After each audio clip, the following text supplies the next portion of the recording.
A substantial police presence here at Edworthy Park for much of Monday for an evolving police incident. It started with a traffic stop and ended in the death of the suspect. What we know so far is that just before noon, there was a traffic stop on a pickup truck just west of here, up where you park if you're going to use the dog park. From there, within seconds of pulling over that vehicle, the officer was being shot at. The officer, in fact, struck twice, taken to hospital, and is now in stable condition. We understand the offender then carjacked another vehicle but didn't get far before fleeing into the park on foot. That set off a massive police response for a gunman in the woods. I crossed a bridge and I went to the right and I was going to go into the woods.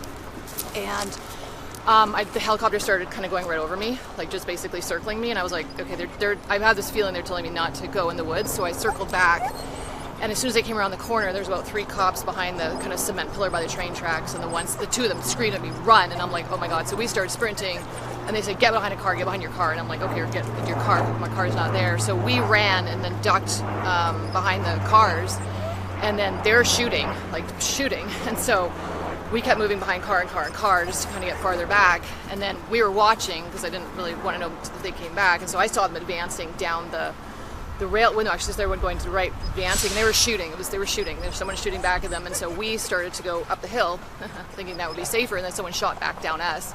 So then she took off up the hill. I ran behind the trees, and I'm going down behind each tree, kind of going, oh my god, we're not going up. So then I met up with there's 3 other people, and met up with them, and I said, we need to get low, so we did. And then I said, the problem is if they can come up that hill and come around, whoever this is, I don't know. So I said, let's go up the hill. I said, we're sitting ducks here. We're sitting here. I said, let's go up the hill. So that's when we started going up the hill to come up here, and we just got our butts up here, and we're up here. How many gunshots did you hear? I don't know, a lot.